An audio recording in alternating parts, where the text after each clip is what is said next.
Mais dites à Kagame que c'est moi qui vais les tuer avant maman. Je n'ai pas peur de lui. Nous lancerons l'opération arrestation de M. Paul Kagame, président de la République du Rwanda. Parce que nous estimons en réalité que le plus grand mal sécuritaire du pays devient M. Kagame. Kagame, moi je les considère désormais comme un système qu'il faut neutraliser. Nous allons procéder par les voies judiciaires. Je poserai la question à messieurs les procureurs de la CPI, je posais la question à la CPI, la RDC est signataire du statut de Rome. Pourquoi ne lancez-vous pas un mandat d'arrêt international contre M. Paul Kagame? Parce que vous l'avez fait contre Omar el-Béchir, l'ancien président du Soudan. Si la CPI ne répond pas, je vais retirer la RDC du statut de Rome. Simplement. Parce que j'aurais considéré que c'est une politique de 2 poids, 2 mesures. Et que la CPI a été créée pour servir en fait les Congolais des cobayes. Et ça ne passera plus. Et en ce moment-là, je vais lancer des opérations militaires contre le Rwanda. Les blagues que nous sommes en train d'observer ne vont plus s'observer. Et donc nous allons lancer une offensive. Soit ce sera la guerre totale, soit ce sera la paix totale. Donner une réponse claire à la barbarie de l'agression rwandaise, mais en même temps au recrutement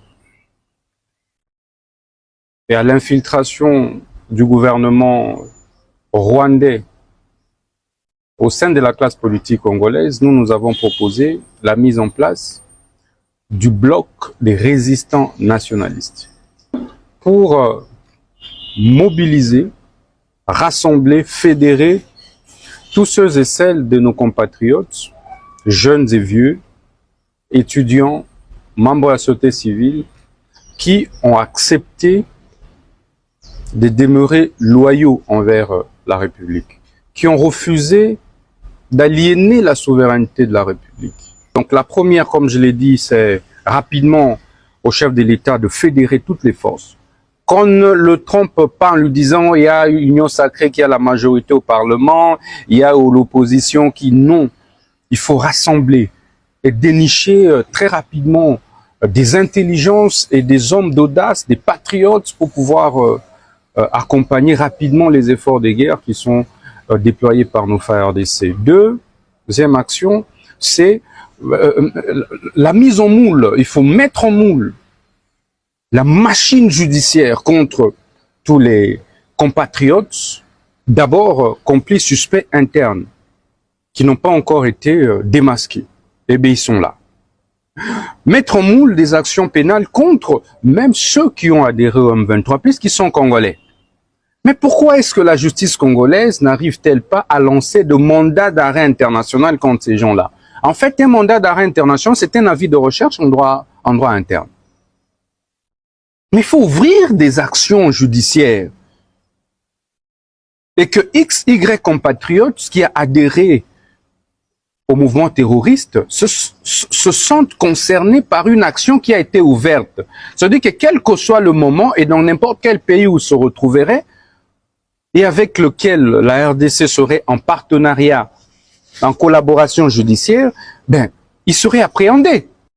Quatrième initiative, c'est de pouvoir lancer des actions judiciaires, engager des actions judiciaires internationales contre Corneille Nangaa et sa bande, contre les compatriotes qui ont adhéré au M23 pour crimes de guerre, crimes contre l'humanité, voire crimes de génocide. Parce que le statut de Rome fait partie intégrante de notre arsenal juridique. Donc la CPI devait être saisie directement par notre État sur la base de l'article 13 du statut de Rome. Mais il est également possible pour que notre État saisisse directement la CPI contre M. Paul Kagame.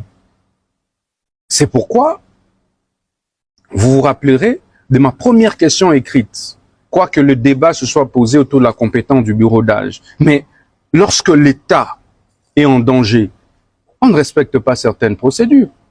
Si aujourd'hui, ces mouvements terroristes venaient entrer ici à Kinshasa, Vous allez dire que non, le bureau d'âge n'a pas de compétence pour pouvoir interpeller tel ou tel ministre. La justice congolaise devrait initier des actions du genre devant la CPI contre le président Paul Kagame. Et vous verrez, vous en verrez les conséquences. L'État congolais devrait rapidement, et ça c'est la 6e proposition d'action, saisir la CIJ, la Cour internationale de justice. Parce que sur la base de son acte constitutif en ses articles 35, 34, 35, il est bien possible pour un État de pouvoir se plaindre contre un autre État devant la CIJ. L'exemple le plus récent, c'est l'Afrique du Sud contre l'État israélien.